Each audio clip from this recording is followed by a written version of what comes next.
नमस्कार, बहुत स्वागत है आप सभी का हमारी इस खास पेशकश में। क्योंकि खास पेशकश इसलिए आज देश के प्रधानमंत्री नरेंद्र मोदी का 75वां जन्मदिन है।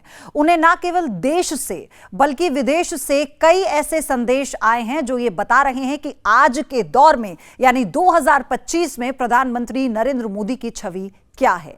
न केवल राष्ट्रीय बल्कि अंतर्राष्ट्रीय पटल पर वो कैसे अपनी कूटनीति का डंका बजवा चुके हैं। लेकिन प्रधानमंत्री मोदी 75 साल के हो गए हैं। जी हां, ये 75 का जो आंकड़ा है इसे पिछले कई दिनों से आपने सुना होगा, कुछ राजनीतिक हस्तियों की जुबानी सुना होगा और कुछ इसे संदर्भ में भी कह रहे थे कि क्या ये पारी अब आखिरी है जो प्रधानमंत्री मोदी बतौर पीएम यानी नरेंद्र मोदी बतौर पीएम खेल रहे हैं। तो आज हम बात इस पर करेंगे कि इसका मतलब क्या है, बीजेपी में क्या मायने निकाले जाते हैं 75 साल के। अब तक जो इतिहास रहा है या जो नरेंद्र मोदी के प्रधानमंत्री बनने से पहले तक हमने देखा है, क्या आने वाले दौर में हम वही देखेंगे।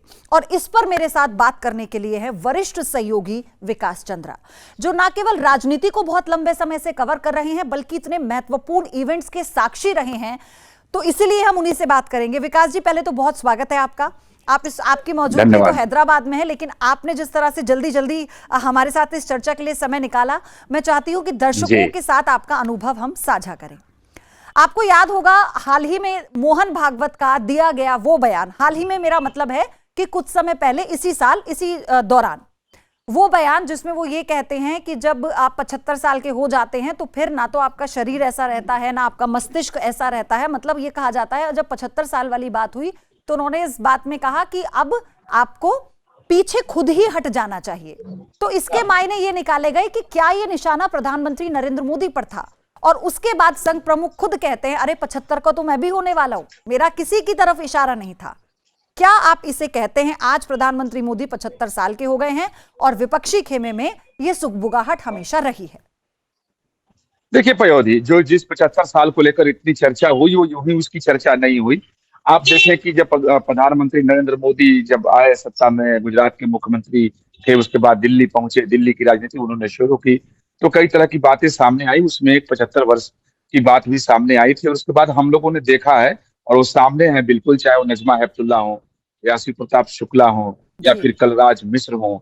75 साल की उम्र होते ही उन लोगों को दूसरी जगह पर एकोमोडेट कर दिया गया, राज्यपाल बना दिया गया, उन्हें भेज दिया गया। केंद्र में वो लोग न मंत्री रहे न उन्हें फिर आगे टिकट दिया गया, राज्यपाल बना करके एक तरीके से उन्हें रिटायर कर दिया गया, सक्रिय राजनीति से बाहर कर दिया गया।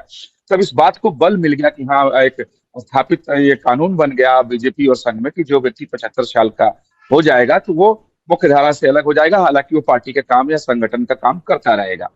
और उसको और ज्यादा बल तब मिल गया पयोधी जब संघ प्रमुख ने बयान दिया जिसकी चर्चा अभी आपने की। लेकिन अभी हाल ही में जब संघ का जो 100 वर्ष पूरा हुआ है, उसका एक कार्यक्रम आयोजित हुआ था विज्ञान भवन में, जिसमें देश भर के तमाम गणमान्य लोगों को बुलाया गया था। उसमें सवाल पूछा गया जब मोहन भागवत से हम लोगों की तरफ से कि क्या इसे नियम मान लिया जाए, तो उन्होंने इसे खारिज कर दिया। कहा कि नहीं, उन्होंने जब बोला था तब एक सिर्फ एग्जाम्पल दिया था, उदाहरण दिया था और किसी के बात को उन्होंने दोहराया था। अगर व्यक्ति सक्षम है, काम करने में उसे कोई परेशानी नहीं है, तो ऐसा कोई रूल और कानून नहीं है, तो उन्होंने खारिज कर दिया। तब जाकर के इस बात पर थोड़ा विराम लगा। लेकिन विपक्षी गलियारे में अभी भी ये एक मुद्दा है, क्योंकि विपक्षी पार्टियों को और नेताओं को ऐसा लगता है कि इसके जरिए प्रधानमंत्री नरेंद्र मोदी को बूढ़ा करार जनता की निगाह में दिया जा सकता है और उन्हें कहा जा सकता है कि भाई दूसरे जब नेता पार्टी के चले गए, उन्हें मंत्री नहीं बनाया गया, उन्हें टिकट नहीं दिया गया, तो आप 75 साल की बात आपके ही दरमियान आई थी, तो आप क्यों पद पर बने हुए हैं। लेकिन जिस संघ प्रमुख के, जिस आरएसएस की तरफ से ये बयान आया था और मुद्दा बना था और चर्चा का विषय बन गया था, तो उन्हीं की तरफ से इसे खत्म करने की कोशिश की गई, यानी मोहन भागवत जी ने पूर्ण विराम लगा दिया। लेकिन राजनीतिक गलियारे में पूर्ण विराम लगा नहीं है। लेकिन हाँ, उनके बयान से ये साफ हो गया कि 75 साल की आयु पूर्ण होने पर न तो प्रधानमंत्री मोदी इस्तीफा देने जा रहे हैं, न मोहन भागवत 75 साल की उम्र जब उनका हो जाएगा तो वो संघ प्रमुख के पद को छोड़ेंगे। तो ये बात उनकी बातों से साफ हो गया था। लेकिन हाँ, जैसा आपने कहा, सबसे बड़ी बात कि गृह मंत्री अमित शाह ये कह रहे हैं कि वही संभालेंगे सत्ता।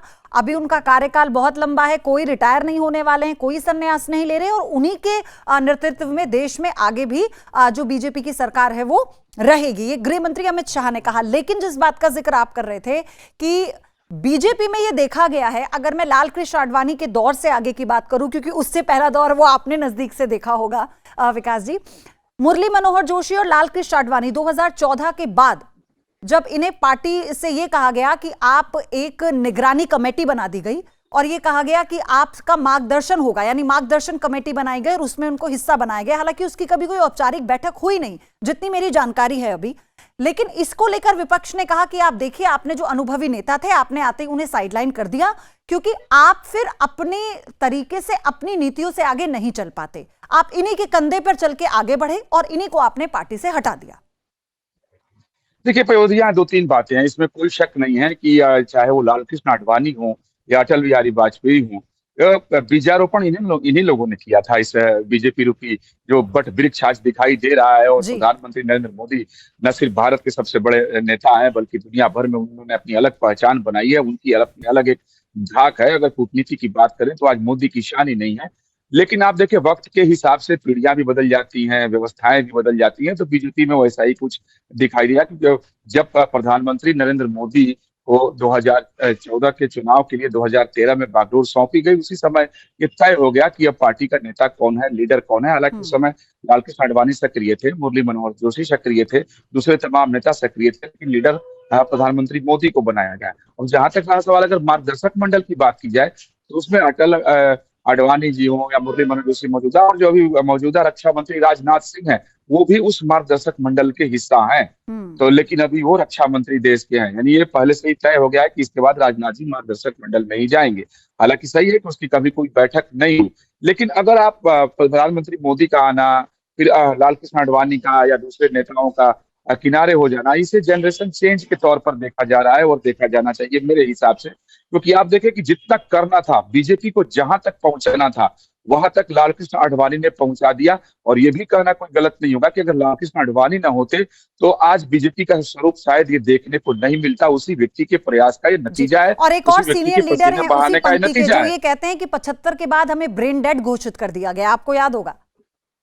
जी, तो अब चूंकि क्या है कि जब व्यवस्थाएं पार्टी की बदल गई, लीडरशिप बदल गया, जनरेशन चेंज का मामला सामने आ गया, तो बहुत सारे बीजेपी के नेता लोगों ने इसे हजम नहीं किया, उसे पचाया नहीं, और कई सारे बयान आए। हालांकि आज अगर मुरली मनोहर जोशी को देखें तो वो सक्रिय है, हालांकि उनकी भी तबीयत ठीक नहीं है, लालकृष्ण आडवाणी की भी तबीयत ठीक नहीं है, तो अब इन दोनों लोगों की तरफ से कोई डिमांड भी नहीं है। लेकिन हाँ, उसके बाद के जितने नेता हैं आखिरी पार्टी में सक्रिय हैं, लेकिन क्योंकि राजनीतिक दल है, लेकिन विकास जी, आपको याद है कि इस चीज में बड़ा जोर पकड़ा था। 2014 का चुनाव जब हुआ था तो वो मैंने भी कवर किया था, स्टूडियो से भी कवर किया था, कुछ समय फील्ड में जाने का भी मौका मिला था। तो उस समय भी ये जो बात थी ना, ये बहुत जोर पकड़ी थी कि नहीं, जो 75 के बाद ऐसा होता है, पार्टी का ये मतलब बीजेपी का एचआर बहुत अच्छा रहा है। अगर मैं इसे ऐसे कहूं, उसकी एचआर पॉलिसी जो रही है ना बीजेपी की, वो बहुत स्ट्रेटेजिकली चलते हैं। आपको याद होगा, आनंदीबेन पटेल ने जब गुजरात की मुख्यमंत्री पद से इस्तीफा दिया था तो उन्होंने यही कहा था कि अब कुछ समय बाद में 75 की हो जाऊंगी। तो इसे एक ऑफिशियल रेजिग्नेशन माना गया था एक मुख्यमंत्री की तरफ से, जो कि बीजेपी का है। और ये कहा गया था क्या आप इसी तरह से हम देखेंगे कि 75 के जब होने वाले होंगे कोई लीडर, क्या भले केंद्रीय मंत्री हो या सक्रिय राजनीति में हो, तो वो खुद ही अपने पद को छोड़ देंगे और फिर इसमें मार्गदर्शन मंडल में शामिल हो जाएंगे। देखिए पयोधी, आज आप और हम इस बात पर चर्चा इसीलिए कर रहे हैं क्योंकि ये हवा में नहीं, ये एक स्थापित तथ्य के तौर पर बीजेपी के लिए और आरएसएस के लिए देखा जाने लगा था कि भाई 75 साल के अगर हो गए तो आप चलिए, अब जो सक्रिय राजनीति है या संगठन में जो सक्रिय तौर पे आप काम करते हैं, अब वो आप नहीं करेंगे। हाँ, पार्टी के लिए और संगठन के लिए, निसंग के लिए आप काम करते रहेंगे। आप देखें, जो मेरे पास जानकारी है उसके मुताबिक बेशक मोहन राव भागवत ने इसे खारिज कर दिया कि उन्होंने कोई ऐसा कानून नहीं बनाया कि 75 साल होते ही पद छोड़ दो। अगर व्यक्ति सक्षम काम कर रहा है तो वो करता रहेगा। लेकिन जो मेरी जानकारी है कि संघ में भी अब ये नियम बन गया कि 75 वर्ष का कोई उनका स्वयंसेवक, यानी जो कोई पदाधिकारी जो पूर्णकालिक है, जिसने अपना जीवन दान किया है, संघ के लिए काम कर रहा है, तो उसे अब मुख्य भूमिका में नहीं रखा जाएगा। हाँ, वो संघ नहीं छोड़ेगा, संघ में ही रहेगा, संघ के लिए काम करता रहेगा, लेकिन उसे कोई पद और दायित्व तो नहीं दिया जाएगा। उसी तरीके से आप बीजेपी में देखें, जैसा कि आपने आनंदीबेन पटेल का उदाहरण आपने दिया, दूसरे कई सारे और भी पहले के उदाहरण हैं। और यही वजह है कि 75 साल को लेकर के काफी चर्चा हुई और इसीलिए अटकलें भी लगाई जा रही थी कि क्या प्रधानमंत्री मोदी भी 75 साल के नियम को मानेंगे। उनके 75वां जन्मदिन आने के पहले ही मोहन भागवत ने उसे खारिज कर दिया और पूर्ण विराम लगा दिया और कहा कि नहीं, उसका मतलब यही था कि प्रधानमंत्री विपक्षियों ने तो कहा कि नागपुर की बैठक के बाद ये परिवर्तन आया है। नागपुर के बैठक के बाद देखिए कई तरह की संघ में बैठक होती रहती है और सबके जी मुद्दे और एजेंडे अलग होते हैं। हालांकि उन बैठकों में क्या होता है उसकी जानकारी बाहर नहीं आती है, तो जी तमाम सारे वो पत्रकार हो या विपक्षी पार्टियां हो पिकासो की पेंटिंग की तरह उसका अर्थ लगा लेते हैं। तो बैठक हुई है तो इसमें बहुत सारी चीजें हुई होंगी, लेकिन जब मोहन भागवत ने ऑन रिकॉर्ड इस बात को बोला तो जाकर के स्थापित हो गया कि हाँ अब ऐसा नहीं है कि वो खुद भी अपना इस्तीफा नहीं देंगे 75 साल पर और प्रधानमंत्री नरेंद्र मोदी भी बने लेकिन रहेंगे। दो बातें लेकिन ना, हाँ हम इसको दो ये चश्मों से देख सकते हैं विकास जी, कि जब लाल कृष्ण आडवाणी का समय था, मुरली मनोहर जोशी का समय था, उन्होंने पार्टी को सींचा यहां तक, और एक व्यक्ति आता है जिसका नाम नरेंद्र मोदी है और वो पार्टी को कहां से कहां लेकर गया। यानी अटल जी का वो संगठन जो आज पूरे देश पे राज कर रहा है, तो उसे हैंडओवर, तो विरासत तो आप हैंडओवर करते ही है ना। जी बिल्कुल, यही बात जैसा मैंने पहले कहा ना कि जनरेशन चेंज, अगर एक व्यक्ति अगर आप खुद अंदाजा लगाए कि अगर लालकृष्ण आडवाणी के हाथ में नेतृत्व होता और आज जितनी उनकी अवस्था है, आयु है और जो उनकी शारीरिक स्थिति है, जो उनका स्वास्थ्य है, क्या वो कुछ संगठन के लिए कर पाते? ठीक बात। क्या जिस मुकाम पे आज बीजेपी है, क्या बीजेपी उस मुकाम पे रहती? पार्टी के ही तमाम सारे वरिष्ठ नेताओं का और कार्यकर्ताओं का ये कहना है कि लालकृष्ण आडवाणी और अटल जी ने मिलकर के ये बीज रोपा, उस पौधे को सींचा, वो पौधा बट वृक्ष बन गया। लेकिन आज जो उसकी स्थिति है, अगर प्रधानमंत्री मोदी के हाथ में नेतृत्व नहीं गया होता तो जितनी सीटें बीजेपी के पास 2014 में आई थी उसके बाद आई और आज भी जितनी सीटें हैं वो सरकार केंद्र में है, उन्हीं तो के उतनी नाम से सीटें है। नहीं आ पाती, क्योंकि आडवाणी ने अपना पूरा दम लगाया, पार्टी को बिल्कुल स्थापित कर दिया। बीजेपी एक पार्टी है, उसको राष्ट्रीय नहीं अंतर्राष्ट्रीय पहचान लालकृष्ण आडवाणी ने और अटल जी ने दिलवा दी। लेकिन जिस मुकाम पे पहुंचाया है, तो मुझे लगता है कि दो बातें, एक नरेंद्र मोदी के हाथ में इसे मुकाम पे पहुंचना था और दूसरे जब जनरेशन चेंज होता है तो आइडिया भी बदल जाते हैं, काम करने का तरीका भी बदल जाता है, काम का स्वरूप भी बदल जाता है। तो बदले हुए आइडिया, बदले हुए काम के तरीके, बदले हुए जो परिस्थिति थी उसको अच्छी तरीके से प्रधानमंत्री मोदी ने युवा अपने सोच पक्ष के में कर साथ लिया। कदम ताल मिला के, जो मैंने बीजेपी के एचआर की बात की, हम ये देखेंगे जो अटल बिहारी वाजपेयी थे, हमारे पूर्व प्रधानमंत्री, कहते हैं अरुण जेटली, रविशंकर प्रसाद जैसे उस वक्त युवा नेताओं को मौका देने वाले वही थे। और आज आप कैबिनेट में देखेंगे 2014 से अब तक की जो मोदी कैबिनेट रही है, उसमें कई ऐसे युवा चेहरे हैं जिन्हें बड़ी जिम्मेदारी दी गई है। जी, आप कैबिनेट को देख रहे हैं, पार्टी के संगठन में जो इन लोगों को दायित्व दी गई है, जिन्हें जवाबदारी दी गई है, चाहे वो महासचिव का पद हो, सचिव का पद हो। पहले माना जाता था कि बीजेपी में सिर्फ जो बुजुर्ग हैं वही उपाध्यक्ष होंगे, लेकिन अब ऐसा नहीं दिखाई दे रहा है। तमाम सारे संगठन में जो जिम्मेदारी दी गई है युवाओं को दी जा रही है। जब टिकट का बंटवारा होता है तो उस समय खुद ये बातें आती है कि प्रधानमंत्री नरेंद्र मोदी इस बात को लेकर काफी सतर्क होते हैं कि अब जिन लोगों ने काम किया, जिन लोगों ने जहां तक पार्टी को पहुंचाना था वो पहुंचा दिया, अब अगली पीढ़ी को इसे सौंपा जाना चाहिए और अगली पीढ़ी को स्थान दिया जाना चाहिए ताकि उसे ट्रेनिंग मिल सके, क्योंकि हमेशा के लिए हम नहीं रहेंगे। मुझे याद है कि 2024 लोकसभा चुनाव को लेकर के, टिकट के बंटवारे को लेकर बीजेपी पार्लियामेंट्री बोर्ड की बैठक हो रही थी, जो सर्वोच्च इकाई है बीजेपी की, जिसमें निर्णय लिया जाता है। उसमें प्रधानमंत्री नरेंद्र मोदी ने कहा था कि अब आगे युवा ही इसे लेकर जाएंगे, लिहाजा टिकट बंटवारे में हमें युवाओं का ध्यान रखना पड़ेगा। जो बुजुर्ग हैं उनके अनुभव का लाभ लेंगे और युवाओं के ऊर्जा को लगाएंगे ताकि पार्टी और आगे बढ़ सके। दो आखिरी सवाल है, मैं चाहती हूं आप एक साथ इनका जवाब दे दें। पहला तो ये कि प्रधानमंत्री नरेंद्र मोदी की जो आज लोकप्रियता हम देख रहे हैं 2025 में, डोनाल्ड ट्रंप को फोन करके उन्हें कहना पड़ा हैप्पी बर्थडे फ्रेंड, लेकिन उसके पीछे उनकी कितनी बेचारगी है वो हमने देखा। और पूरा जो विश्व है, वो उनके दमखम को, उनकी मौजूदगी को मान रहा है। तो ये पूरा कार्यकाल अपना कंप्लीट करने के बाद, यानी आने वाले ये जो 5 साल होंगे, उसके बाद 29 में आप कैसे देख रहे हैं बीजेपी को? और साथ ही बात जो आपने कही कि अब नई जो पौध है वो तैयार करनी होगी, तो क्या हम बहुत बदलाव इन आने वाले 5 सालों में इस टर्म में देखेंगे मोदी कैबिनेट में? हम वो प्रिपरेशन देखेंगे जो 29 में दिखाई दे हमें? देखिए कि 29 में क्या होगा उसकी तैयारी न सिर्फ बीजेपी संघ ने भी शुरू कर दी है कि अब नए पौध को नर्सरी से बाहर निकालो और उन्हें गार्डन में लगाओ ताकि उन्हें फैलने, बढ़ने और फल देने का उन्हें अवसर मिल जाए। तो उसकी तैयारी बिल्कुल पार्टी के अंदर और संगठन के अंदर, संगठन का मतलब मेरा यहाँ होता है आरएसएस से, क्योंकि बीजेपी का संगठन आरएसएस के हाथों में ही है। आरएसएस जिस तरीके का खाका खींचता है उसी तरीके से बीजेपी आगे बढ़ती है। और प्रधानमंत्री मोदी की अगर आप बात करें तो आप देखें पयोधी, खुद आपने अनुभव किया होगा, देखा होगा कि जितने भी अपने देश के मुख्यमंत्री हैं सब लोकप्रिय हैं, सबका नाम पूरे देश भर में लोग उनको जानते हैं। लेकिन मेरे अनुभव में प्रधानमंत्री नरेंद्र मोदी इकलौते ऐसे मुख्यमंत्री थे कि जो मुख्यमंत्री की कुर्सी पर थे और वो प्रधानमंत्री बने, इसकी मांग बिहार से, उत्तर प्रदेश से, उड़ीसा से, ठीक पश्चिम बात, बंगाल बिल्कुल से, ठीक बात। आंध्रा से, तमिलनाडु से होने लगा था कि यानी वो व्यक्ति मुख्यमंत्री रहते हुए ही राष्ट्रीय नेता की छवि उसकी बन गई थी।